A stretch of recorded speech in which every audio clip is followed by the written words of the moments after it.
do what I do.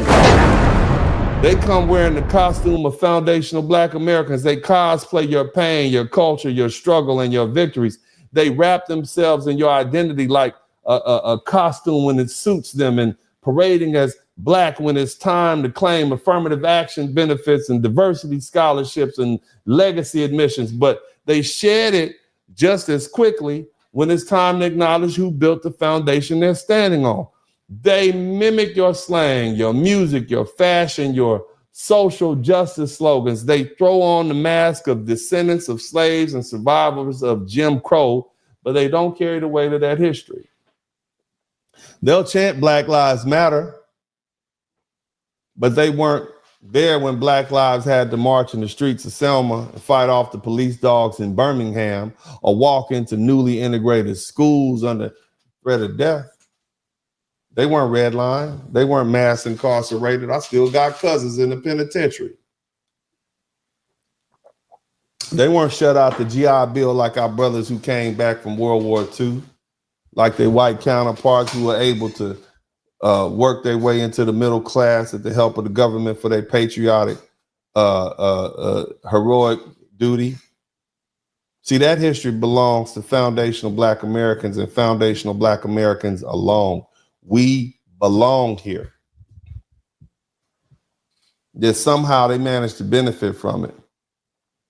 They reaped the rewards that came from our bloodline, our sweat, our tears, then got the nerve to look down on us once they've gotten their green card or their government contract. They mock us in their own languages. They whisper stereotypes about us at home. They call us lazy. They tell us they call us violent.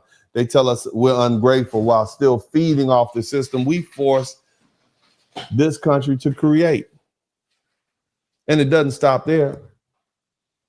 They use America the same way they use you, my brothers and sisters, as a means to an end. The goal isn't to build up America, it's to extract, it's to take what they can and send it back to their homelands. Billions in remittances leave this country every year, never touching the Black American community. You wonder why money is not circulating in the Black community? Because they're sending it back to Jamaica, and they're sending it to Ghana, and they're sending it to Trinidad, and they're sending it to the Bahamas. That money doesn't help our neighborhoods. You want to recycle Black dollars? Stop letting these people send all their money that they make from Black people back to these other countries to help theirs. See, that loyalty isn't to the United States, and it damn sure isn't to you. Their allegiance is with the nations they left behind. America is just a stop on the route, a place to mine resources, and foundational Black Americans are just the stepping stones they walk over on the way. So let's stop pretending this is about unity. Let's stop pretending that skin color alone creates kinship. There's some Bloods and Crips from my neighborhood that could tell you that ain't true.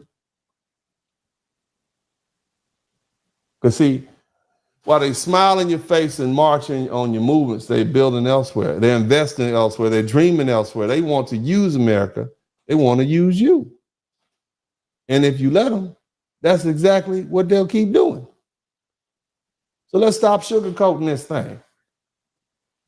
Stop it. They didn't come here to unify. They came here to extract.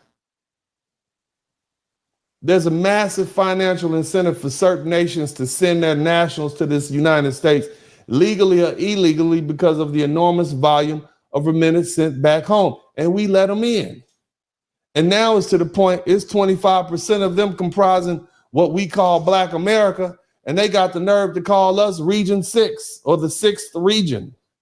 And because we have all these African transports that have come to this country, they are positioning themselves to take our reparations for the atrocities committed to us in the Middle Passage and when we got over here. And it won't be new. Nigeria receives $20 to $21 billion annually in remittance. In other words, what I'm telling you, the African Nigerians who come to this country send $20 billion back to Nigeria, making it the largest single beneficiary of sub-Saharan Africa. Ghana followed right behind. They got 4.6 billion from their nationals over here. And it's just going up and up and up. Even little nations like little Jamaica, they got $3.7 billion taken out of the black community and sent to Jamaica. You understand me? This is not a minor side effect of immigration. It's a core economic engine for these countries. The money being earned in America by these black immigrants who are oftentimes cosplaying black Americans is not being reinvested in America or black America. It's being funneled back overseas to support families and fund local businesses and even stabilize foreign currencies. Nigeria has gone so far as to create a $10 billion diaspora fund to attract even more remittance and flow and planning to issue diaspora bonds. They're clearly signaling this is a government sanctioned and strategically planned capital extraction model. The problem is that none of this money circulates in the U.S. economy, and it darn sure don't make it to the black community. It bypasses black American businesses and home ownership and opportunities and local schools and community infrastructure. So they get these Harvard and these Yale degrees, then they boot black people, foundational black Americans out the way, and they take the money and they send it back to these foreign countries.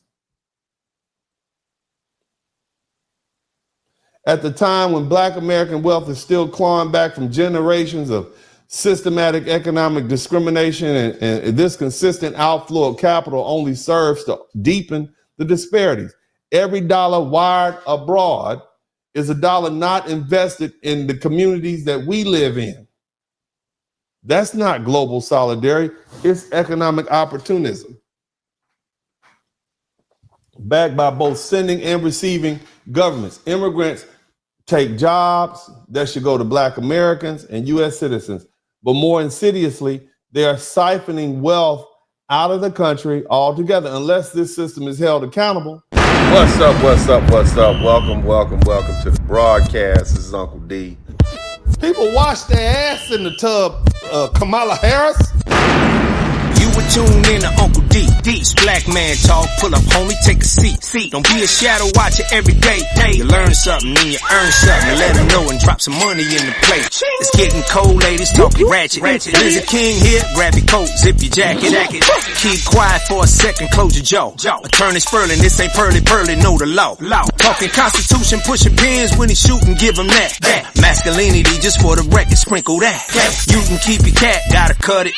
Only cat he rubbing, gotta love it. I call it Molly Buddy.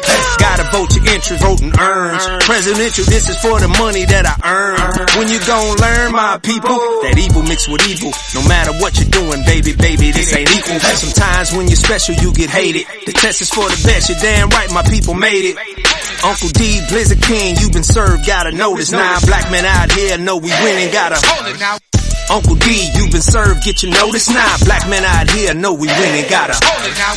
Uncle D, you been served, get your notice now. Black men out here know we winning, gotta hold it now. Uncle D, you been served, get your notice now. Black men out here know we winning, gotta hold it now. I'll do what I do. Somebody need to whip your ass. Get up and whip him, Sweets. Hey, don't be putting the money in my hand all rough. Take your ass out here. You buy you a Floby and cut your own damn hair.